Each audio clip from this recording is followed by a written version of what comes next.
4 महीने और उसके बाद 100 सरदार को मैं पेश करूंगा आपके दरमियान में। जो लोग अपने वतन से मोहब्बत करते हैं वो लोग हाथ उठा देना और तालियां बजा देना।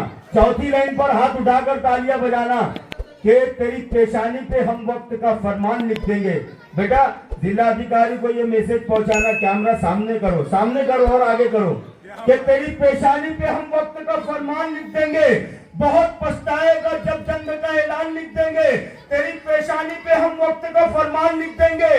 बहुत पछताएगा जब जंग का ऐलान लिख देंगे।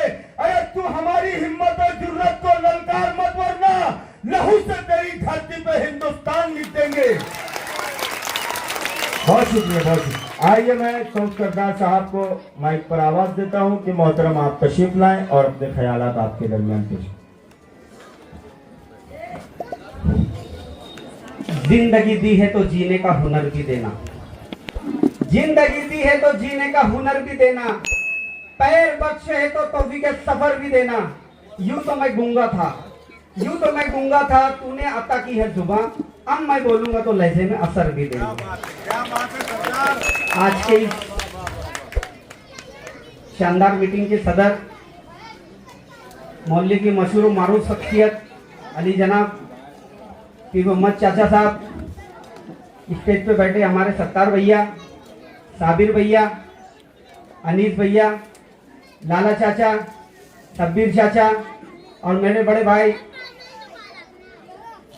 निहाल भैया और जिलानी भैया, अस्सलाम वालेकुम।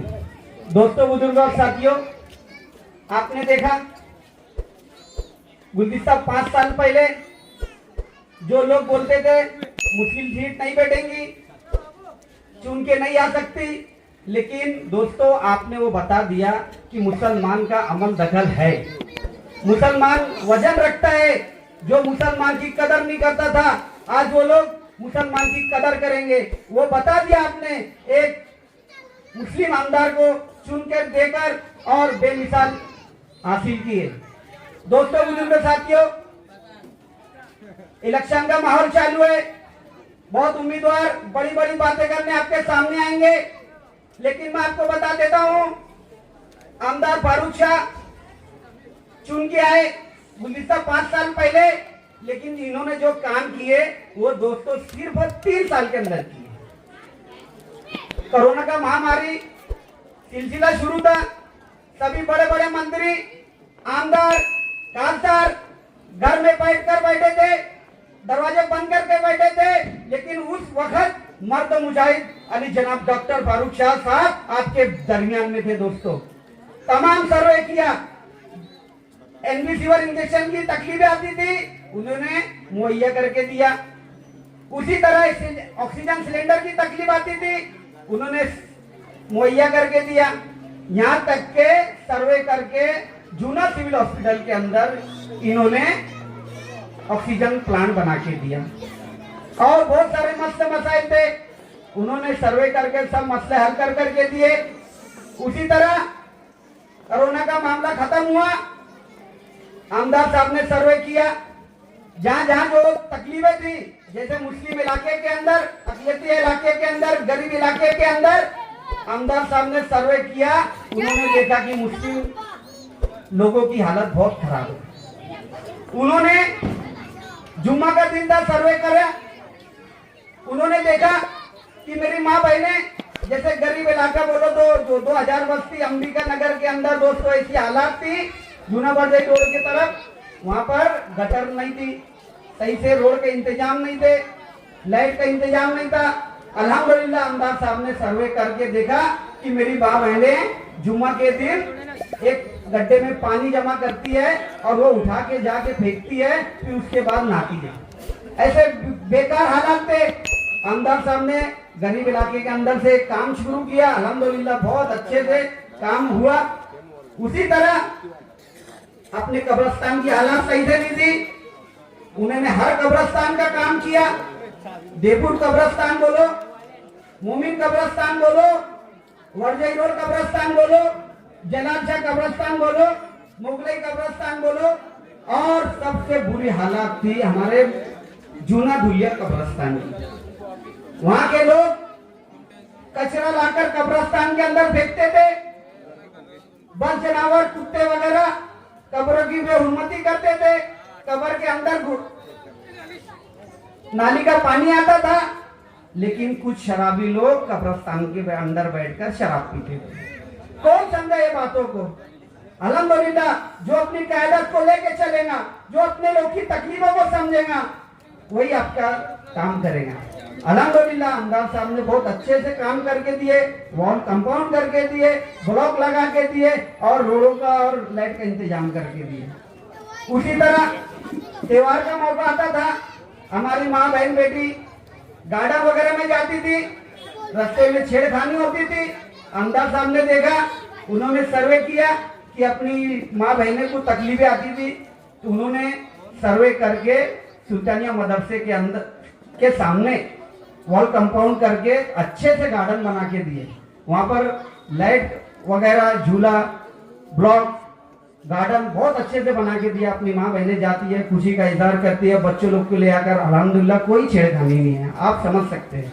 उसी तरह मुलीगंज के इलाके के अंदर पानी की तकलीफ थी। इस गली के अंदर मेरी माँ बहनें अंडा लेके इधर उधर से पानी लाती थी। हमने इस बात को समझा, जिलानी भैया मेरे साथ थे, वो भी गवाही देंगे इस बात की। हमने ये बात रखे आमदार साहब के पास, आमदार साहब ने यहाँ पर पाइपलाइन भी करके दिया। अल्हम्दुलिल्लाह, ये रोड भी उन्होंने ही बना के दिया। दोस्तों, मैं बोलना चाहता हूँ, जितने उम्मीदवार आ रहे हैं, 5 साल कहाँ थे ये? हमारे दरमियान जब जब मामला आया, मस्जिद का मामला आया, एनआरसी का मामला आया, सीसीए का मामला आया, हिजाब का मामला आया, हमारे बीच कौन खड़ा था दोस्तों? सिर्फ और सिर्फ आमदार फारूक शाह साहब थे।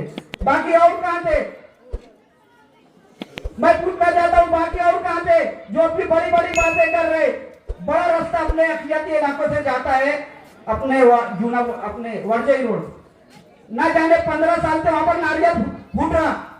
मुसलमान को हथेली पे सिर्फ चांद बताया जा रहा है, बड़ी बड़ी बातें किए जा रहे हैं, लेकिन कोई नहीं बनाया दोस्तों। उस बात को सिर्फ सोच समझ के अगर किसने अपने पुरसाने हाल किसने किया है, वो सिर्फ और सिर्फ डॉक्टर फारूक शाह साहब है। मैं ये नहीं कहता इसको हटो, आप अपने दिल से पूछिए, अपने जमीन से पूछिए, कौन सा शख्स है, कौन सा उम्मीदवार है हमारे मसले मसाइल को लेके खड़े होगा, हमारे हर बातों पे लब्बैक करेगा, जो हमारी हर बातों को लेके चलेगा। आपके दिल से सिर्फ और सिर्फ एक ही बात आएंगी दोस्तों, वो डॉक्टर फारूक शाह साहब।